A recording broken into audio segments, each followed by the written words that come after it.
అందరికీ నమస్కారం అండి. సార్, ఎక్కడైనా ఉద్యోగాలనేది చట్ట ప్రకారం జరుగుతాయి. కానీ ఉద్యోగంలో చేరిన వ్యక్తులని ఏ విధంగా హింసిస్తున్నారు, ఏ విధంగా మానసిక వేదన మీద గురి చేస్తున్నారు, ఏ విధంగా అనారోగ్యం పాలు చేస్తున్నారంటే, 5 మంది చేయాల్సిన పని ఒక్కడికి చెప్పేసి ఈ విధంగా హింస పెడుతున్నారు.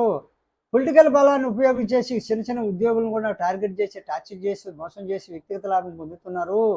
ఇలాంటి ఆఫీసర్లను గాని, ఇట్లాంటి ఉద్యోగులను గాని గుర్తించి చర్య తీసుకోకుండా పొలిటికల్ బలంతో ఈ విధంగా చేస్తున్నారు. సరే, రాజకీయం అనేది అందరికీ ఉంటదంటే, బంధువులకు మాత్రం ఉండదు. ఏ ఉద్యోగస్వామ్య వ్యవస్థ పోయినా అక్కడున్న ఆఫీసర్లు వాళ్ళ బంధువులకు మాత్రం ఏ శిక్ష ఉండదు. అన్ని బెనిఫిట్స్ సకాలంలో ఇస్తారు. బంధువులు లేని వారికి రాజకీయ వ్యవస్థలో గాని, ఉద్యోగస్వామ్య వ్యవస్థలో బంధువులు లేని వారికి ఇతర కులాలను ఆశ్రయించినటువంటి రెడ్లని ఏ విధంగా హింసబెట్టి, ఆర్థిక దోపిడీ చేసి, మోసం చేసి ఏ విధంగా చేస్తారంటే, వాడు భయపడి పరారైపోతే నిందంతా వాళ్ళ నెత్తినేస్తారని పనిచేసేవాళ్ళు కొందరున్నారు. ఎందుకంటే మోసం చేసేది ఒకరు, నింద భరించేది ఒకడు.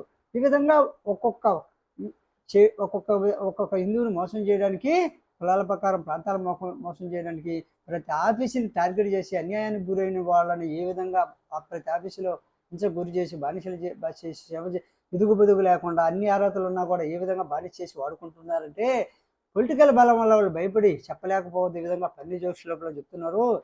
ప్రతిదీ రాజకీయ జోక్యం అవుతుంది. రూ. 50 జీతం తీసుకోవాలన్న ఈ ఆఫీసర్లు పొలిటికల్ సపోర్ట్ తీసుకురమ్మంటున్నారు. ఈ ఆఫీసర్లు కాదని అక్కడికి పోతే పనులు జరగవు నాయకుల దగ్గరికి.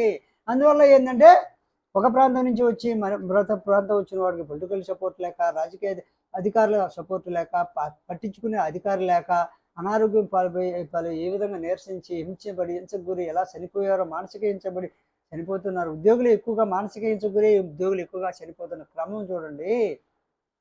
ఈ విధంగా బెనిఫిట్స్ రావాలంటే వాళ్ళు సప్త వ్యసనాలతో అందరిని తృప్తిపరచాలి. మందు తెచ్చివ్వాలి, మందు తెచ్చివ్వాలి, చిగురు మటన్ చేయాలి, అమ్మాయిని సప్లై చేయాలి, మళ్ళీ బంధువులు ఉండాలి, రాజకీయ బలుగుబడి ఇన్ని ఉంటే కానీ ఒక ఉద్యోగి పర్మనెంట్ కాదు సార్. ఇవన్నీ తెచ్చి సకాలంలో నిరంతరం తెచ్చిస్తేనే కానీ వాళ్ళకి పర్మనెంట్ ఉద్యోగాలు రావు. పర్మనెంట్ ఉద్యోగాలు రావాలంటే ఆఫీసర్లకు మందు సప్లై చేయాలి, కొంతమందికి అయితే అమ్మాయిని సప్లై చేయాలి, కొంతమందికి అయితే ధనం సప్లై చేయాలి. ఎంత అనేది లిమిట్ లేదు. అవన్నీ సప్లై చేసిన తర్వాత పనులు కావాలంటే మళ్ళీ పొలిటికల్ ఫోన్ చేయించాలి. పొలిటికల్ సపోర్ట్ లేకుండా ఇవన్నీ ఖర్చు పెట్టినా కూడా వచ్చే జీతాలు వాళ్ళకే ఖర్చు పెట్టినా కూడా పనులు కాక ఏ విధంగా నిరుద్యోగులు ఆఫీసుల్లో ఏ విధంగా బానిసలుగా బతుకుతున్నారో చూడండి సార్. న్యాయస్థానం పోవాలన్నా న్యాయస్థానంలో ఫీజులు కట్టి కేసులు ఎన్ని సంవత్సరాల పొడిగితే తిరుగుతూ ఉన్న వాళ్ళని చూడండి సార్ అని చెప్పి నాయకుడికి కామన్ మ్యాన్ చెప్తే ఇంత జరుగుతుంది ఆంధ్రాలో అంటే అంత ఇంకా చాలా భయంకరమైన వాస్తవాలు ఉన్నాయి ఆంధ్రాలో. అంతర్గతంగా అనేక విధంగా పొలిటికల్ బలం, పొలిటికల్ సపోర్ట్ ఉన్న వాళ్ళు ఉపయోగించుకొని కొంతమంది ఆఫీసర్లు, కొంతమంది ఉద్యోగులు, కొంతమంది ఒక ప్రాంతం నుంచి మరో ప్రాంతం నుంచి వాళ్ళని ఈ విధంగా టార్గెట్ చేస్తున్నారు. ఒకసారి విచారించండి. మన నాయకుడికి కామన్ మ్యాన్ చెప్తారు. నచ్చితే లైక్ చేయండి, షేర్ చేయండి, సబ్స్క్రైబ్ చేయండి. ఏం జరుగుతుందో చూద్దాం.